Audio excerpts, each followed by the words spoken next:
আসসালামু আলাইকুম এভরিওয়ান। এই কয়দিন ভিডিও দিতে পারিনি বলে যারা কন্ট্যাক্ট করেছেন তাদেরকে অনেক থ্যাংক ইউ। আসলে আমি ভিডিও এডিটিংয়ের জন্য যেই টাইমটা বরাদ্দ রাখি এই উইকে ওই টাইমে আমাকে একটু গিফট কিনতে যেতে হয়েছিল, যার কারণে আমি আর ভিডিও এডিট করার সময় পাইনি। আজকে যেহেতু বাইরে গিয়েছিলামই তো ভাবলাম এসে আজকে ভিডিওটা করে ফেলি, নেক্সট উইকে আবার পড়াশোনাতে ব্যস্ত হয়ে যাব, তখন আর আসলে সময় পাবো না। আজকে যেটা নিয়ে কথা বলবো সেটা হচ্ছে 2-3 দিন পড়ার পর আর পড়তে ইচ্ছা করে না, মোটিভেশনটা চলে যায় সেটা নিয়ে। তো ফার্স্টে আমি আমার রুমটা একটু দেখিয়ে নিচ্ছি। এই হচ্ছে আমার রুমের অবস্থা, একদম মেজড আপ। তো এমনিতে তো আমি রুম গোছানোই পছন্দ করি, কখনোই উল্টাপাল্টা রুমে আমার পড়াশোনা হয় না। বাট এই মাঝখানে কয়েকদিন আমার অবস্থা এরকম হয়েছিল যে আমি খেতে খেতেও পড়তাম, তারপরে মানে খাওয়ার সময় আমার আগে অভ্যেস ছিল যে কোনো একটা ভিডিও দেখবো বা কিছু একটা করব। এই জিনিসটাও হচ্ছে আমার চলে গিয়েছিল, যেহেতু সার্কুলার দিয়েছে। তো মানে আমি আমার ভেতর থেকে একটা মোটিভেশন ফিল করছি পড়াশোনা করার, যেহেতু আর বেশি সময় নেই, 6 মাস পরেই এক্সামটা হয়ে যাবে। তো শুধু আমার এক্সাম না, যারা আমার ভিডিও দেখেন অনেকের হয়তো বা অ্যাডমিশন টেস্টও সামনে চলে এসেছে। তো তাদের জন্য আমি এই কথাটা বলতে চাচ্ছি আর কি। এই জন্যই রুমের সিচুয়েশনটা আগে দেখালাম একবার, যাতে বোঝাতে পারে যে আমার এই মোটিভেশনটা কিভাবে এসেছে।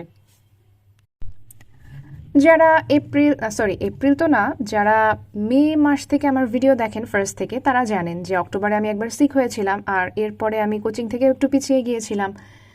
তারপরে আমি বললাম যে আমার কিছু ইভেন্ট আছে ডিসেম্বর জানুয়ারিতে, অ্যান্ড সেই ইভেন্টগুলোর জন্য আসলে আমি দেখলাম যে আমার হয়তো বা ওই টাইমে কোচিংয়ের পড়াশোনা একটু পিছিয়ে যেতে পারে। তো আমি নিজেই অনেক পড়াশোনা শুরু করেছিলাম, যাতে মানে কোচিংয়ে যখন এগোবে তার আগেই আমি যাতে পড়াশোনা করে এগিয়ে থাকতে পারি, কারণ না হলে দেখা যাবে তখন আবার পিছিয়ে গেলে পড়ার মোটিভেশনটা চলে যাবে। যারা ফার্স্ট থেকে আমার ভিডিও দেখেন, আই মিন মে জুনের দিক থেকে, তো তারা দেখেছেন যে আমি আসলে পড়ার টাইমটা গ্র্যাজুয়ালি বাড়িয়েছি, কারণ এই জিনিসটা আসলে একদিনে হয় না। ফার্স্টের দিকে আমার আইএলটিএস পড়ার সময় আমি 3-4 ঘন্টার বেশি পড়তে পারতাম না, এরপরেও আমি কতটুকু পড়াশোনা করতে পারবো আই ওয়াজ নট শিওর। তো এক্সাম আমি দিব কিনা বিসিএস, এটা নিয়েও আমি একটা মানে কনফিউশনের মধ্যে ছিলাম। তো এই সব করতে করতে গত বছরের আমার এপ্রিল মে চলে গিয়েছিল, সরি মে চলে যায়নি, এপ্রিল পর্যন্ত চলে গিয়েছিল। তারপরে মেতে তো আমি কোচিংয়ে ভর্তি হয়ে যাই, আর এর আগেই হচ্ছে আমি ডিসাইড করে যে আচ্ছা আমি তাহলে এক্সামটা দিই। কোচিংয়ে ভর্তি হওয়ার পরও আমি 5-6 ঘন্টার বেশি পড়তে পারতাম না। এরপর আস্তে আস্তে ওই টাইমটা আমি বাড়িয়েছি। আর এটার পেছনে আমার রিলিজিয়াস প্র্যাকটিসটাও অনেক বেশি ইফেক্ট ফেলেছে, কারণ আগে দেখা যেত বিনা কারণেই মন খারাপ বা এই ধরনের আরও অনেক কিছু মোটিভেশন চলে যাওয়া, মানে সব কিছু মিলিয়ে পড়াশোনার উপরেই সব থেকে বেশি ইফেক্টটা পড়তো, যেহেতু এটা আমার লাইফের সব থেকে বেশি ইম্পর্ট্যান্ট টাস্ক। তো এইখানেই সব থেকে বেশি ইফেক্টটা পড়তো, কারণ ঘুরতে যাওয়া বা অন্য আদার্স কাজে তো কখনো আর মানুষের খারাপ জিনিসের ইফেক্ট পড়ে না, দেখা যায় যে কাজটা করতে কষ্ট হয় ওই কাজটার উপরেই একটা না একটা ইফেক্ট পড়ে যায়। যখন আমি কম কম পড়াশোনা করতাম তখন এমন না যে আমি একদম মাসের পর মাস একইভাবে পড়াশোনা করে যাচ্ছি, এরকমও না। আমারও 2-3 দিন পড়ার পর আর মনে হতো যে পড়তে ইচ্ছে করছে না, আজকে পড়বো না। তো এই জিনিসটা থেকে আমি বের হয়েছি এভাবে যে 2 দিন পড়তাম, একদিন রেস্ট, ওকে। এরপরে আবার 3 দিন পড়তাম, একদিন রেস্ট, দেন 4 দিন পর একদিন রেস্ট, 5 দিন পর একদিন রেস্ট, এভাবে গ্র্যাজুয়ালি দেখা গেছে যে মাস চলে গেছে আর রেস্ট নিতে হয়নি। ওইভাবে আমি হচ্ছে এই প্র্যাকটিসটা এনেছি, কারণ এক্সামের আগে সবসময় স্ট্রেস নিয়ে পড়লে আমার দেখা যায় এক্সাম হলে গিয়ে খুব মানে টেনশনে অনেক কিছু দেখা যায় ভুলে যাই। এমনিতে যদি খুব ভালো পড়াশোনা করা থাকে তাহলে তো আর এরকম হয় না। এই জন্য আমি আর কি চেষ্টা করেছি এবার মানে পুরো বছর জুড়েই আস্তে আস্তে আস্তে আস্তে আমার রুটিনটা ঠিকঠাক মতন বিল্ড করতে। কারণ এক্সামের 1 মাস আগে তো আসলে রুটিন বিল্ড করা সম্ভব না, রুটিনটা আগে থেকে বিল্ড করা হয় যাতে স্ট্রেস ফ্রি থেকে এক্সাম দেওয়া যায়। আর এমনিতে তো এমন অনেক স্টুডেন্ট থাকেই যারা আর কি এক্সামের আগে পড়েও ভালো করতে পারে, বাট তারা তো অনেক স্ট্রেস নিয়ে পড়ে। ওই স্ট্রেসটা যারা নিতে চান না তারা এই প্র্যাকটিসটা করবেন, আর যারা স্ট্রেস নিয়ে পড়ে পরীক্ষা দিতে চান, সারা বছর চিল করতে চান, তাদের তো কোনো সমস্যা নেই। কে কিভাবে পড়ছে এটা তো আসলে আর কেউ দেখবে না, দেখবে হচ্ছে রেজাল্টটা। যে 10 ঘন্টা পড়েছে সে যদি চান্স না পায়, যে 5 ঘন্টা পড়েছে সে যদি চান্স পায়, মানুষ ওই রেজাল্টটাই দেখবে। কে কত ট্রাই করেছে এটা আসলে মানে মানুষকে দেখানোর জন্য না, এটা নিজে আর কি একটু স্ট্রেস ফ্রি থাকার জন্য। তাহলে দেখা যাবে এক্সাম হলে গিয়ে নার্ভাসনেসের জন্য পারা কোয়েশ্চেনটা আবার ভুল করে আসবো না। আমি সবসময় টাইমারটা ইউজ করে পড়ার চেষ্টা করি, তাহলে হচ্ছে দেখা যায় যে ওই যে মনে হয় না 2-3 ঘন্টা পড়ার পর মনে হয়, বা 5 মিনিট পড়ার পর অনেকের মনে হয় যে অনেকক্ষণ পড়াশোনা করে ফেলেছি, একটু ফোনটা দেখে আসি। ওই জিনিসটা থেকে বের হওয়ার জন্য টাইমারটা অনেক ভালো কাজ করে। যখন দেখি যে মনে হচ্ছে যে আল্লাহ সারাটা দিন মনে হয় পড়ে ফেলেছি, তারপর দেখা যায় কি যে 4-5 ঘন্টাও হয়নি সারাদিনে পড়া। তো তো এভাবে করতে করতে আমি দেখেছি যে মানে টাইমার দিয়ে পড়লে সারাদিনে যতটুকু পড়া ফিক্স করা হয় তার থেকে অনেক বেশি পড়া যায়, কারণ আমরা মনে করি আমরা সারাদিন পড়ছি, একটুতেই ক্লান্ত লাগে। যখন টাইমারটা দেখা হয় তখন দেখা যায় আসলে অতটা সময় হয়নি। এই জন্য আমার মনে হয় এটাও আপনারা ফলো করতে পারেন। তাহলে দেখা যাবে যে আপনি নিজে বুঝতে পারবেন আপনি আসলে কতটুকু পড়ার পরে টায়ার্ড হয়ে যান। তো তখন ওই সময়টায় ব্রেক নিয়ে এরপর আরও একটু সময় বেশি বাড়িয়ে তারপর ব্রেক নেবেন। মনে করেন আপনি 3 ঘন্টা পড়ার পর টায়ার্ড হয়ে যান, এরপর 4 ঘন্টা পড়ার পর ব্রেক নেবেন। এরকম করে দিনটাও বাড়াবেন, পড়ার টাইমিংটাও বাড়াবেন। এভাবে করলে একটা সময় না একটা সময় আপনার সব কিছু ঠিক এমনিতেই হয়ে যাবে। আর পড়তে কখনোই মজা লাগবে না, স্পেশালি এক্সামের জন্য। নর্মাল পড়াশোনা তো সবারই ভালো লাগে, নতুন কিছু জানতে অনেকেরই ভালো লাগে, অনেকেই অনেক বেশি কিউরিয়াস থাকে। কিন্তু পরীক্ষার পড়াশোনা আমার নিজেরও করতে ভালো লাগে না, অনেক সময় ভয় লাগে যে এটা মুখস্থ করতে হবে। স্পেশালি সাল তো আমার একদমই মনে থাকে না, নাম্বার জিনিসটাই আমার পছন্দ না। তো তারপরও কি আর করা, পরীক্ষার জন্য পড়তে তো হবেই। আর আমার মনে হয় দেয়ালে পিঠ ঠেকলে সবার পক্ষেই সব কিছু করা সম্ভব। কেউ যদি দেখেন আপনার পড়তে ইচ্ছা করছে না, তাহলে আপনি দেখবেন যে নিজেকে কিভাবে আরও খারাপ সিচুয়েশনে ফেলা যায়। যদি মনে করেন আপনার টিউশন থাকে, টিউশনই ছেড়ে দেন। জব থাকলে জব ছেড়ে দেন। এমন একটা অবস্থা নিজের করে ফেলেন যে আপনি সারাদিন বাসায় আপনার বাবা মার সামনে পড়াশোনা ছাড়া আপনি আর কি করবেন, বাসায় বসে ফোন টিপবেন। এই জিনিসটা তো দেখতে খুবই দৃষ্টিকটু এবং আপনারও গিল্টি লাগা উচিত এই বয়সে এসে। আর যারা অ্যাডমিশন টেস্ট দিচ্ছেন বা এসএসসি এইচএসসি এক্সামিনি, তাদেরও তো লজ্জা লাগা উচিত বাসায় বসে এভাবে বাবা মারটা খেয়ে পড়াশোনা না করে সারাদিন ফোন ইউজ করবেন, সারাদিন টিকটক বা ইনস্টাগ্রাম অর ইউটিউবে রিলস দেখতে থাকবেন। এই জিনিসটা খুবই লজ্জাজনক না? এই কারণেই আর কি এই কথাটা বলার যে যে সিচুয়েশনেই থাকেন না কেন বাবা মাকে কাইন্ড অফ একটা দায়িত্ব দিয়ে দেন নিজের উপর খবরদারি করার জন্য। স্কুল কলেজে তো বাবা মা অবশ্যই খবরদারি করে যে ঠিকমতো পড়ছে কিনা, সামনে এক্সাম, মার্কস কেমন পাচ্ছে। আর অনেকে এখন অবশ্য এইচএসসি এসএসসিতে ওরকম একটা খবর রাখে না, তারাও চেষ্টা করবেন যে আপনার পড়াশোনার মোটিভেশনে যে 2-3 দিন পর পর চলে যায়, আপনার বাবা মাকে আপনি বলবেন যে 2-3 দিন পর পর যাতে আপনাকে একটা রিমাইন্ডার দেয় যে আপনি ঠিক মতন পড়ছেন কিনা, আবার আপনি ক্লাস করছেন কিনা, এটা যাতে আপনার বাবা মা রোজ চেক করে। যদি অনলাইন ক্লাস করেন বা কোচিংয়ে গিয়ে ক্লাস করলে আপনার বাবা মা যাতে জিজ্ঞেস করে বাসায় আসার পর আজকে কোন টপিকটা পড়েছেন। হতেই পারে আপনার বাবা মা ওই টপিকটা বুঝবে না, হয়তো বা তারা ওভাবে পড়াশোনা করেন নাই, কিন্তু তারপরও আপনি তাদেরকে জাস্ট একটা একটা জবাবদিহিতার জায়গা থাকলে আপনি হচ্ছে একটা সময় পর দেখবেন যে ওই ভয়েই ছোটবেলায় আমরা যেরকম রোজই পড়াশোনা করতে পারতাম, ছোটবেলায় কি এরকম কখনো হতো যে পরীক্ষা চলে এসেছে, সিলেবাস এখনো শেষ হয়নি, বাবা মা কিন্তু ঠিকই সিলেবাস কমপ্লিট করিয়ে দিত, হয় নিজে না হলে টিচারকে দিয়ে। সেরকমই এখন আপনি টিচারের কাছে পড়েন, বাবা মাও তো খোঁজ নিতে পারে না। আবার অনেকে মনে করেন যে ছেলে মেয়ে হয়তো বা এতটা খবরদারি করা পছন্দ করেন না, এই কারণেও তারা হয়তো নিজেদেরকে দূরে সরিয়ে রাখেন। তো আপনারা এই জিনিসটা করতে পারেন যে বাবা মার উপর একটা দায়িত্ব দিয়ে দেন। যেহেতু বাসায় বসেই পড়াশোনা করবেন, তো বাবা মা যাতে খোঁজ খবরটা নেয়, আপনার যাতে একটা জবাবদিহি করার জায়গা থাকে।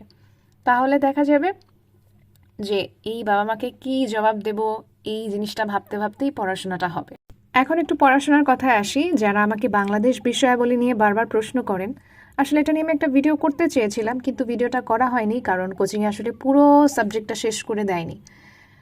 ফার্স্ট থেকে লাস্ট পর্যন্ত যেই টপিকগুলো আমি এখন দেখাচ্ছি এর মধ্যে 1971-এর আগ পর্যন্ত পড়িয়েছে, তারপরে আবার এই যে কৃষি, অর্থনীতি, শিল্প, বাণিজ্য এগুলো পড়িয়ে দিয়েছে। সংবিধান ব্যাপারটাও চেঞ্জ আসতে পারে, ওইটাও পড়ায়নি, পরে পড়াবে। কিন্তু এমন না যে আমাদেরকে পড়তে বলেনি, আমাদেরকে বলেছে নিজেরা একটু পড়ে নিতে। বাট যখন যদি কোনো চেঞ্জেস আসে ওই অনুযায়ী তখন পরে চেঞ্জ করে পড়ানো হবে। এই কারণে আমিও আসলে আর ওভাবে দেখিনি। আর জিকে যেহেতু আমার অনেক উইক একটা পয়েন্ট, আমি পুরোটাই কোচিংয়ের উপর নির্ভর করছি। কোচিংয়ে বেসিক ভিউও পড়তে বলেছে, বাট আমার আসলে বেসিক ভিউ পড়ার ইচ্ছে নেই। আমি এই কোচিংয়ের বইটা ফলো করব, উত্তরণের একটা বই আছে আমার, আমি সেই বইটাও ফলো করব। এই দুইটা বই আর কোচিংয়ের কোয়েশ্চেন ব্যাংক, এর বাইরে আমি জিকের জন্য কোনো কিছু ফলো করব না, কারণ আমার আসলে এত মনে থাকবে না। এমনিতেও জিকে ব্যাপারটা আসলে অনেক আনসার্টেন, দেখা যাবে যে অনেক পড়ার পরেও কমন আসবে কিনা কোনো গ্যারান্টি নেই। যে জিনিসগুলো কমন আসবে আমি আসলে ওগুলোতেই ফোকাস করছি। ম্যাথ নিয়ে যদি বলি তাহলে হচ্ছে এই দেখুন আমি এভাবে ম্যাথগুলো করছি, কোনো এক্সট্রা নোট খাতা করিনি, কারণ আমার মনে হয়েছে কোচিংয়ের লেকচার বুকটাই টাইপ অনুযায়ী আলাদা করে দেয়া আছে, আমার আর কি দরকার নেই। কোচিং থেকে যদিও বলেছে নোট করতে, বাট আমার মনে হয়েছে যে আমার দরকার নেই। আমি এভাবেই আমার যত রাফ খাতা ছিল লুজ পেজ ছিল ওগুলো আমি স্ট্যাপলার করে এক একটা চ্যাপ্টার ওভাবে করছি, যাতে করে পরে যদি আমার কখনো দেখার দরকার হয় যে ম্যাথটা আমি ভুলে গিয়েছি, তাহলে এখান থেকে যাতে একবারে দেখে নিতে পারি। আর এখানে একটা চ্যাপ্টারেরই বিভিন্ন বই থেকে করা ম্যাথগুলো, কিছু হচ্ছে কোচিংয়ের লেকচার বুক থেকে, কিছু কোয়েশ্চেন ব্যাংক থেকে, কিছু না সরি মানে সব অঙ্ক এখানে করা আছে। এর বাইরে আমার মনে হয় না কোনো অঙ্ক আসতে পারে। আমি এখানে এভাবেই করেছি, মানে রাফের মতন করেই এই জিনিসটাই রেখে দিয়েছি, পরে আমি আবার হয়তো বা রাফ করবো, বাট নোট আমি ম্যাথে আর করব না। এইটা এই জন্যই দেখালাম যে আমি কিন্তু সায়েন্সে ছিলাম, বাট স্টিল আমি এখনও অনেক বেশি করে ম্যাথ করি, কারণ ম্যাথে যেই সমস্যাটা হয় আমার সেটা হচ্ছে আমি দেখা যায় প্লাসের জায়গায় মাইনাস লিখে ফেলেছি, মাইনাসের জায়গায় প্লাস লিখে ফেলেছি, আবার দেখা যায় 2 লেখা আমি 9 লিখে বসে আছি। তো এই জিনিসগুলো আমার অনেক ভুল হয়, এই জন্য আমি ম্যাথ অনেক বারবার করি। যে কোনো কিছু, যেমন এমসিকিউ পড়ার সময় বা জিকের কথাই আমি বলি, এটা দিলে এই উদাহরণটা দিলে বেস্ট হবে, যে আমরা কিন্তু অনেকবার করে পড়ি, কিন্তু ম্যাথ একটা 2বার 3বার করার পরে আমরা আর করি না। ম্যাথও কিন্তু 4বার 5বার করা উচিত, বা আরও বেশি, যার ম্যাথ আর কি ভয় লাগে। তাছাড়া ম্যাথ কিন্তু সব চ্যাপ্টার আসেও না, তো ওই যেই চ্যাপ্টারগুলো ইম্পর্টেন্ট ওগুলো করলেও তো অনেক লাভ হওয়ার কথা। আমার মনে হয় না এত আসলে ভয় পাওয়া উচিত ম্যাথ। জিকে আসলে ভয় পাওয়ার জিনিস, ওটা কমন আসবে না, বাট ম্যাথ কিন্তু আজীবনই একই টাইপের জিনিসই এসে যাচ্ছে। তারপরেও বেশি ভয় লাগলে 9-10-এর বই অবশ্যই করবেন। প্রথম দিকে মানে যখন রাজার চ্যাপ্টার, তারপরে ইংরেজ শাসন পড়াচ্ছিল, আমি একটু খেই হারিয়ে ফেলছিলাম। এরপরে আমি 9-10-এর হচ্ছে সমাজ বই যেটা, ওইটা আমি পড়ার পর দেখলাম যে বিষয়গুলো অনেক বেশি ইজি লাগলো আর ক্লিয়ার হয়ে গেল। এই জন্য সবাইকেই বলি যারা হচ্ছে সায়েন্সে পড়েননি এসএসসি এইচএসসিতে, তারা হচ্ছে বিজ্ঞান আর গণিতের জন্য অবশ্যই 9-10-এর বইটা পড়ে ফেলতে পারেন, তাহলে জিনিসগুলো অনেক ইজি লাগবে। যদিও বইগুলো পড়তে গেলে হয়তো অনেক এক্সট্রা কিছু পড়া হয়ে যাবে, যেটা হচ্ছে বিসিএস এর জন্য ইম্পর্টেন্ট না, তো আপনি আগে বিসিএস এর কোয়েশ্চেনটা দেখে তারপর সিলেক্ট করে পড়তে পারেন, তাহলে হচ্ছে আর কোনো সমস্যা হবে না।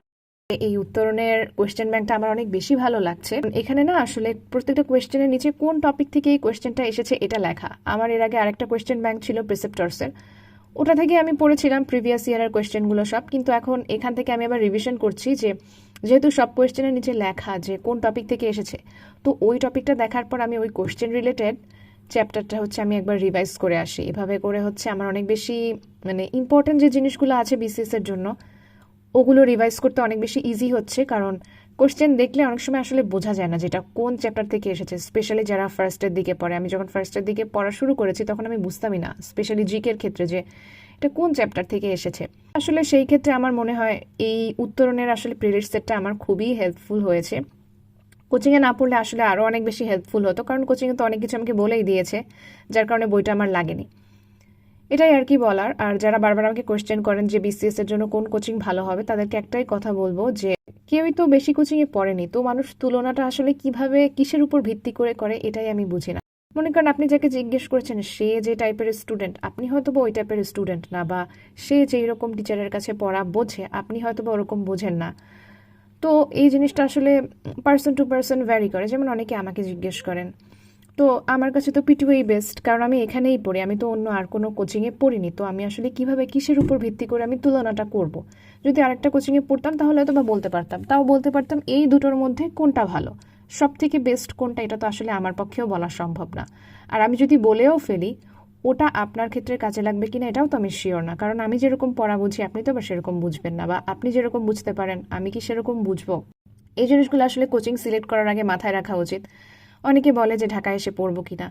এখন দেখুন আমি নিজে ঢাকায় থাকি, কিন্তু তারপরও আমি চুজ করেছি অনলাইন কোচিং, কারণ আমার মনে হচ্ছে অফলাইনে গিয়ে ক্লাস করে আমার আসলে পোষাবে না। একে তো ভাড়া যাবে, তার উপর রোজ জ্যাম ঠেলে যেতে হবে, ঢাকায় যা অবস্থা রাস্তাঘাটের, বৃষ্টি হলে তো আরও বেশি খারাপ অবস্থা হয়ে যায়।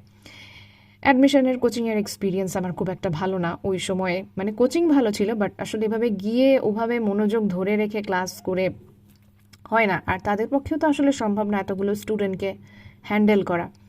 তো এই জন্যই আর কি আমার এই কথাগুলো বলা, যে অনলাইনে ক্লাস করলে আমার যেটা ফিল হয় আর কি, যে অ্যাটলিস্ট ক্লাসগুলো মনে করেন যখন করছি ওই টাইমে হয়তো বা আমার একটু খারাপ লাগছে বা একটা কাজ পড়ে গেছে, আমি না করলে আমি পরে করে নিতে পারছি, বা আমি একবার সবার সাথে বুঝলাম না আমি আরও 5বার দেখতে পারছি। কিন্তু অফলাইনে তো এই জিনিসটা সম্ভব না, একটা ক্লাস একবারই হবে, হয়তো আপনাকে আরেকবার বুঝিয়ে দিতে পারে, কিন্তু তারা তো আর একটা জিনিস আপনাকে 10বার বোঝাবে না। আপনার যদি বুঝতে অসুবিধা হয় অনলাইন ক্লাস থাকলে আপনি ওটা 10বার দেখে নিতে পারেন।